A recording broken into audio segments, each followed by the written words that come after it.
Assalamualaikum warahmatullahi wabarakatuh. Kami dari kelompok 7 akan mempresentasikan materi mengenai konsep pengujian hipotesis. Perkenalkan, nama saya Firda Yunitasari dengan NIM 090402210052. dan saya Sarena Nursita Wahyudi dengan NIM 090202210044 Dan saya Yayan Lutfi Khairina dengan NIM 090402210064. Kemudian di sini ada submateri yang akan kita presentasikan, yaitu yang pertama, apa itu hipotesis, yang kedua, apa tujuan adanya hipotesis, yang ketiga, apa fungsi dari hipotesis, yang keempat, jenis hipotesis berdasarkan bentuknya, yang kelima, ciri-ciri hipotesis, yang keenam, apa saja prosedur pengolahan hipotesis, dan yang terakhir adalah contoh soal. Saya Firda Yunitasari dengan NIM 090402210052. Saya akan menjelaskan mengenai apa itu hipotesis. Pengertian hipotesis. Hipotesis berasal dari bahasa Yunani yakni hupo dan tesis. Hupo adalah sementara, sedangkan tesis adalah pernyataan atau teori. Dapat disimpulkan bahwa arti hipotesis adalah pernyataan atau dugaan sementara yang harus dibuktikan atau diuji kebenarannya. Karena dia masih bersifat dugaan yang sementara, maka akan diuji untuk nilai kebenarannya. Selanjutnya yaitu apa tujuan adanya hipotesis. Ada 5 tujuan adanya hipotesis. Yang pertama yaitu memberikan penjelasan sementara tentang gejala. Yang kedua yaitu memudahkan perluasan pengetahuan dalam bidang tertentu. Yang ketiga yaitu memberikan pernyataan hubungan yang dapat diuji. Yang keempat yaitu memberikan arah penelitian. Yang kelima yaitu memberikan kerangka untuk laporan penelitian. Selanjutnya yaitu apa fungsi dari hipotesis. Ada 4 fungsi dari hipotesis. Yang pertama yaitu memberikan batasan penelitian.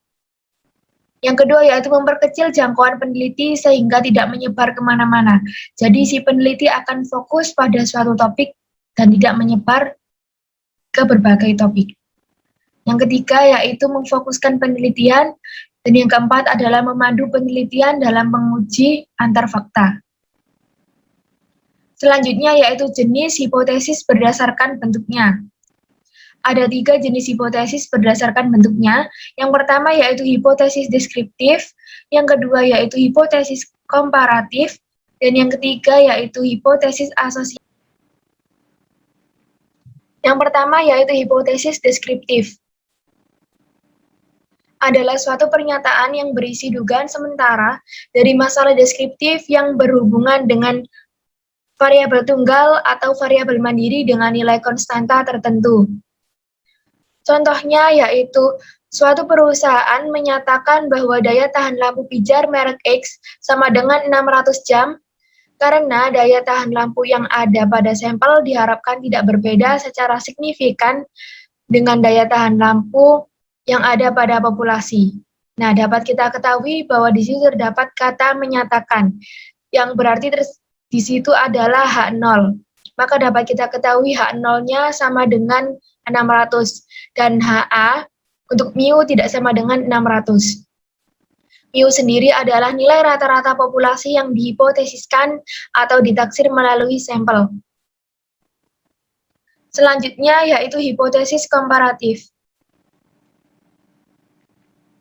Adalah suatu pernyataan yang berisi dugaan sementara yang berisi perbandingan antara 2 atau lebih variabel penelitian.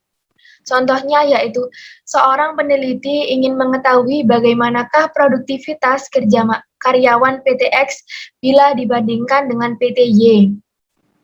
Nah, dapat kita ketahui di contoh terdapat kata bagaimanakah, yang di situ adalah suatu pertanyaan. Maka dapat kita ketahui untuk HA-nya mu1 tidak sama dengan mu2, dan H0-nya mu1 lebih dari sama dengan mu2. HA mu1 kurang dari mu2, dan H0-nya mu1 sama dengan mu2. Selanjutnya yaitu Yang ketiga, hipotesis asosiatif adalah suatu pernyataan yang berisi dugaan-dugaan atau jawaban sementara atas hubungan dua variabel atau lebih. Jadi, bila kamu meneliti hubungan atau asosiasi variabel-variabel penelitian, maka hipotesis yang digunakan adalah hipotesis asosiatif. Contohnya yaitu seorang peneliti menyatakan bahwa terdapat hubungan yang positif dan signifikan antara tinggi badan pelayan toko dengan barang yang terjual. Nah, di situ dapat kita ketahui ada kata menyatakan, maka kita dapat mengetahui H0-nya yaitu 0,0 yang berarti tidak ada hubungan, dan HA-nya adalah tidak sama dengan 0, yaitu berarti lebih besar atau kurang dari 0, yang berarti memiliki hubungan.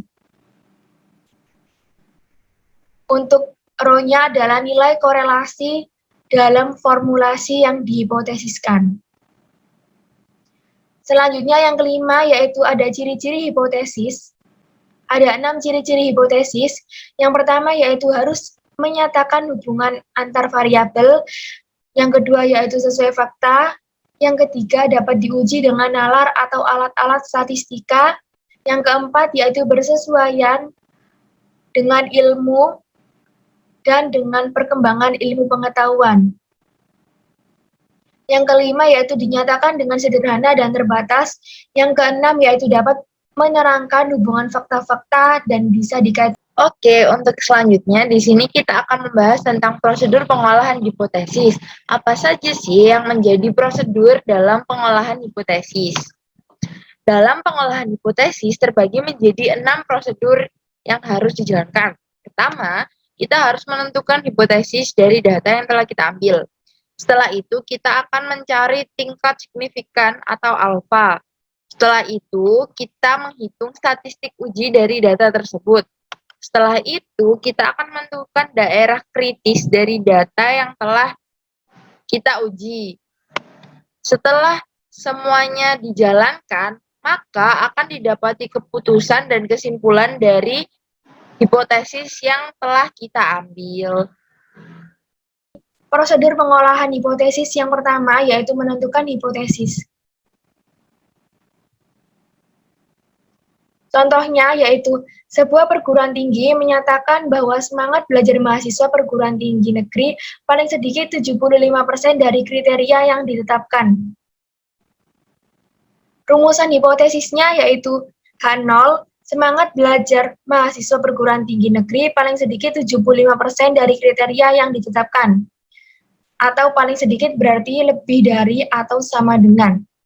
Dan HA-nya adalah semangat belajar mahasiswa perguruan tinggi negeri kurang dari 75% dari kriteria yang ditetapkan.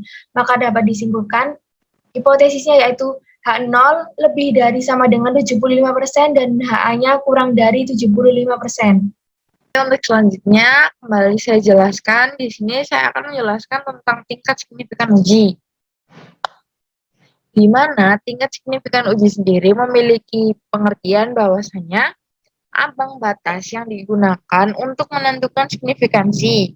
Jika nilai P kurang dari atau sama dengan tingkat signifikansi yang ada atau alfa, maka data tersebut dianggap signifikan secara statistik. Apa saja ketentuan dan syarat yang berlaku dalam pengambilan tingkat signifikan uji? Yang pertama, tingkat signifikansi atau alfa ditetapkan sebesar 0,05 atau sama dengan 5% dari jumlah probabilitas data kelompok. Jadi, persetujuan dari semua data yang ada minimal 5% dari jumlah keseluruhan. Kemudian, apabila kepercayaan masyarakat lebih tinggi, maka nilai P akan lebih rendah, sehingga data dinyatakan signifikan. Setelah tingkat kepercayaan tinggi, maka hal itu berlaku dalam pembuktian data yang akurat, sehingga tingkat kepercayaan yang tinggi sangat penting dan berpengaruh dalam pengujian keakuratan data. Kemudian untuk pengujian hipotesis, nilai signifikansi 0,05 atau sama dengan 5% dapat diterima atau dinyatakan valid. Kemudian lanjut, setelah kita mengetahui tingkat signifikansi uji, dalam pengambilan hipotesis kita harus menghitung statistika ujinya. Apa sih statistika uji? Jadi dalam statistika uji kita akan membahas 3 materi penting. Yang pertama pengertian, yang kedua hal yang perlu diperhatikan, dan yang ketiga adalah cara perhitungan data uji statistik. Yang pertama adalah tentang pengertian. Uji statistik sendiri memiliki pengertian bahwa perhitungan untuk menentukan apakah ada cukup bukti menolak ataupun menerima hipotesis tersebut. Nah, terdapat banyak jenis uji statistik, antara lain Z-test, T-test, Mann-Whitney, Kruskal-Wallis, ANOVA atau F-test, ANCOVA, dan lain-lain. Nah, untuk hal-hal yang perlu diperhatikan dalam pengambilan uji statistik, yang pertama adalah tujuan. Tujuan di sini mencakup hal-hal yang berhubungan dengan hasil. Kemudian yang kedua pertanyaan. Pertanyaan berisi tentang daftar permasalahan yang akan dibahas dalam pengambilan hipotesis tersebut. Jadi, pertanyaan ini berisi masalah-masalah yang harus diselesaikan. Kemudian yang ketiga ada jumlah variabel atau banyaknya data yang akan diambil. Dan yang keempat ada tipe data. Di sini dapat berupa data kuantitatif atau data kualitatif.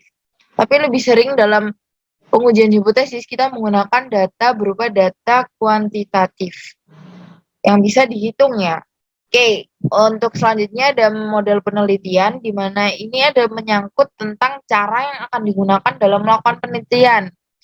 Entah itu wawancara, entah itu menggunakan survei atau yang lain-lain. Kemudian yang terakhir yang penting dan menjadi tujuan dari adanya pengujian ini adalah hasil asumsi, yaitu hasil yang akan kita gunakan dalam merangkai hipotesis tersebut. Oke, di sini ada cara penghitungan data uji statistik. Yang pertama kita punya uji T atau yang biasa disebut dengan t-test. T-test sendiri ialah salah satu uji statistik untuk menguji kebenaran hipotesis yang diajukan oleh peneliti dalam membedakan rata-rata pada populasi. Jadi, t-test ini digunakan untuk menghitung populasi yang ada. Rumusnya X bar dikurangi mu per S dibagi akar N, di mana X bar ialah data jumlah dari populasi. Kemudian mu ialah rata-rata dari sampel, dan S merupakan simpang, dan N merupakan jumlah data yang diambil sebagai contoh. Dan ini merupakan contoh grafik yang ada pada hasil uji T, di mana di sini ada T tabel min 2 dan T tabel 2, sekian. Nah, di daerah tengah ini merupakan area yang tidak berpengaruh. Yang kita gunakan adalah dihitung ini hasil dari semuanya. Jadi dari area pengaruh negatif ini berupa gambaran orang-orang yang tidak setuju, sedangkan area positif ini tentang pendapat-pendapat yang menyetujui hipotesis tersebut. Oke, yang selanjutnya ada uji Z, di mana uji Z ini ialah uji statistik yang didistribusikan di bawah hipotesis 0 dan mendekati distribusi normal. Nah, untuk rumusnya sendiri hampir sama seperti t-test. Perbedaannya, apabila t-test digunakan untuk data berupa data populasi, sedangkan yang uji Z digunakan untuk data berupa data sampel. Hampir sama, X bar dikurangi mu simpang per akar N. Nah, perbedaannya di bagian simpang ini ya. Bagian simpang di uji T itu menggunakan S, sedangkan bagian simpang di uji Z menggunakan tanda seperti theta. Nah, untuk penghitungan uji Z kita menggunakan tabel distribusi normal, seperti contoh samping. Setelah itu ada uji F, di mana uji F merupakan metode pengujian statistika yang dilakukan secara serentak dengan 2 atau lebih objek sebagai pembanding. Jadi, ada 2 objek yang digunakan dalam perbandingan uji F, di mana memiliki tujuan untuk menentukan kecermatan dari metode yang akan dipakai. Karena menggunakan dua data, sehingga kita memiliki rumus simpangan pertama kuadrat dibagi simpangan kedua kuadrat. Ini maksudnya, jadi ada dua data yang sudah kita punya untuk dihitung atau diuji menggunakan uji F ini, sehingga akan keluar diagram seperti yang ada di contoh. Dan yang terakhir, kita punya uji chi-square atau disebut juga dengan uji chi kuadrat, di mana ini merupakan uji hipotesis statistik yang valid untuk dilakukan ketika statistik uji di bawah hipotesis 0. Nah, di sini berlaku untuk yang jauh dari angka hipotesis normal. Tuh. Dengan rumus X kuadrat N-1 dikali X kuadrat per simpang kuadrat. Jadi di sini kita menggunakan rumus ada simpang yang digunakan dalam data sampling dan ada X untuk data populasi, yang kemudian akan menghasilkan diagram seperti gambar. Saya akan menjelaskan prosedur pengolahan hipotesis yang keempat, yaitu daerah kritis. Nah, setelah kita menentukan hipotesis, selanjutnya signifikan dan statistik uji, selanjutnya kita akan menentukan daerah kritis. Ada dua, yaitu satu arah dan dengan dua arah. Yang pertama yaitu dengan satu arah. Tolak H0 jika Z hitung lebih dari ZA atau Z hitung kurang dari min ZA atau P-value kurang dari A. Selanjutnya yaitu tolak H0 jika T hitung lebih dari TA untuk N dikurangi 1 atau T hitung kurang dari min TA untuk N dikurangi 1 atau P-value kurang dari A. Selanjutnya yaitu tolak H0 jika F hitung lebih dari FA df1 df2 atau F hitung kurang dari F1 dikurangi A df1 df2 atau P-value kurang dari A. Selanjutnya yaitu tolak H0 jika X kuadrat hitung lebih dari X kuadrat A untuk N dikurangi 1 atau X kuadrat hitung kurang dari X kuadrat 1 dikurangi A untuk N dikurangi 1 atau P-value kurang dari A. Selanjutnya yaitu dua arah. Yang pertama, tolak H0 jika Z hitung lebih dari ZA dibagi 2 atau Z hitung kurang dari min ZA dibagi 2 atau P-value kurang dari A. Selanjutnya yaitu tolak H0 jika T hitung lebih dari TA dibagi 2 untuk N dikurangi 1 atau T hitung kurang dari min TA dibagi 2 untuk N kurang dari 1. Selanjutnya yaitu tolak H0 jika F hitung lebih dari FA dibagi 2, df1 df2, atau F hitung kurang dari F1 dikurangi A dibagi 2, df1 df2, atau P-value kurang dari A. Selanjutnya yaitu tolak H0 jika X kuadrat hitung lebih dari X kuadrat A dibagi 2, untuk N dikurangi 1 atau X kuadrat hitung kurang dari X kuadrat 1 dikurangi A dibagi 2 untuk N dikurangi 1 atau P-value kurang dari A. Kemudian yang ketujuh ada contoh soal. Contoh soal yang pertama dengan satu populasi dan dua arah. Dengan soal perusahaan alat olahraga mengembangkan jenis barang pancing sintetik yang diklaim mempunyai rata-rata kekuatan 8 kg. Dan simpangan baku 0,5 kg.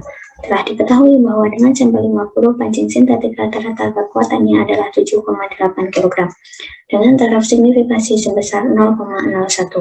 Maka ujilah hipotesis bahwa rata-rata populasinya tidak sama dengan 8 kg. Lalu penyelesaiannya, yang pertama kita bisa mencari hipotesis dari soal tersebut. Diketahui bahwa H0 dengan mu sama dengan 8 kg dan H1 dengan mu tidak sama dengan 8 kg. Lalu telah diketahui bahwa taraf signifikasinya atau alfa sama dengan 0,01. Selanjutnya, karena uji hipotesisnya adalah dua arah dengan alfa 0,01, maka daerah kritik dari permasalahan ini adalah Z kurang dari min 2,57 dan Z lebih dari 2,57. Cara mendapat nilai kritik ini adalah dengan melihat tabel distribusi normal di mana Z alfa per 2 sama dengan Z 0,01 per 2 sama dengan Z 0,005 sama dengan min 2,57. Selanjutnya, dengan perhitungan dengan N sama dengan 50, simpulan baku 0,5 dan rata-rata populasinya 8 kg, sehingga rumus yang digunakan adalah Z hitung sama dengan X bar min mu 0 per sigma per akar N, sama dengan 7,8 dikurangi 8 per 0,5 per akar 50, didapatkan hasil yaitu min 2,83. Lalu kesimpulannya yang dapat diambil adalah H0 ditolak karena Z hitung berada dalam rentang daerah kritiknya, yaitu Z kurang dari min 2,57 atau min 2,8 kurang dari min 2,57. Sehingga kesimpulannya dapat diambil adalah rata-rata populasi yang sebenarnya tidak sama dengan 8. Lalu contoh soal yang kedua dengan dua populasi dan dua arah. Dengan soal, suatu pemungutan suara hendak dilakukan di antara penduduk suatu kota dan sekitarnya untuk mengetahui pendapat mereka mengenai rencana pendirian sebuah gedung pertemuan serbaguna. Lokasi gedung yang akan dibangun ini di dalam kota, sehingga para penduduk yang tinggal di sekitar merasa bahwa rencana itu akan lolos karena besarnya proporsi penduduk kota yang menyetujuinya. Untuk mengetahui apakah ada selisih yang nyata antara proporsi penduduk kota dan penduduk sekitar kota itu yang menyetujui rencana tersebut, diambil suatu sampel kaca. Bila ternyata 120 di antara 200 penduduk kota dan 240 di antara 500 penduduk sekitar kota yang menyetujui rencana tersebut, apakah Anda setuju bila dikatakan bahwa proporsi penduduk kota yang menyetujui rencana tersebut lebih tinggi daripada proporsi penduduk sekitar kota yang menyetujui rencana tersebut? Gunakan taraf signifikasi 0,025. Lalu dengan penyelesaian, yang pertama kita bisa memisalkan bahwa P1 dan P2 adalah proporsi sebenarnya penduduk kota dan sekitar kota yang menyetujui rencana tersebut. Maka hipotesisnya adalah H0 dengan P1 sama dengan P2 dan H1 dengan P1 lebih besar daripada P2.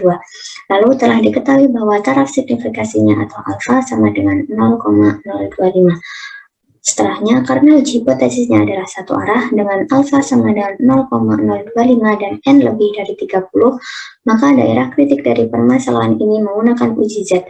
Maka Z sama dengan 1,96, sehingga daerah kritik dari permasalahan tersebut adalah Z lebih besar daripada 1,96. Lalu perhitungan dengan N1 sama dengan 200, N2 500, X1 120 dan X2 sama dengan 240. Rata-rata populasi ke-1 adalah 85 dan rata-rata populasi kedua adalah 81. Sehingga rumus yang digunakan adalah Z hitung sama dengan P1 dikali per 2 per akar PX akar PQ dikali dengan 1 per N1 ditambah 1 per N2.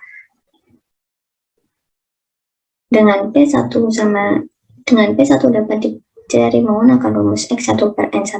Diketahui X1 adalah 120 dan N1 adalah 200, maka 120 dibagi 200 adalah 0,6. Lalu P2 dapat dicari menggunakan X2 per N2. Diketahui 240 per 500, maka dihasilkan 0,48. Sehingga P sama dengan X1 plus X2 per N1 plus N2 sama dengan 120 plus 240 per 200 ditambah 500 sama dengan 0,51, sehingga Q sama dengan 0,49. Lalu kembali dengan rumus Z hitung, kita masukkan bahwa P1 sama dengan 0,6 dan P2 adalah 0,48. Lalu dibagi menggunakan akar P dikali Q dikali dengan 1 per N1 ditambah 1 plus N2. Maka dapat kita masukkan bahwa 0,51 dikali 0,49 dikali dengan 1 per 200 ditambah 1 per 500 dihasilkan 2,9. Dengan keputusan yang dapat diambil adalah H0 ditolak karena Z itu berada pada rentang daerah kritiknya sebesar Z lebih besar daripada 1,96 atau 2,9 lebih besar daripada 1,96. Sehingga kesimpulannya dapat diambil adalah proporsi penduduk kota yang menyetujui rencana itu lebih besar dibandingkan proporsi penduduk sekitar kota yang menyetujui rencana tersebut. Kemudian yang keenam ada kesimpulan. Dari suatu keputusan yang telah didapat, maka kesimpulan sesuai dengan keputusan yang sudah diputuskan. Lalu yang terakhir adalah penutup. Terima kasih kami ucapkan atas perhatian kalian semua. Sekian dari kami, apabila ada salahnya kami memohon maaf. Yang terakhir, wassalamualaikum warahmatullahi wabarakatuh.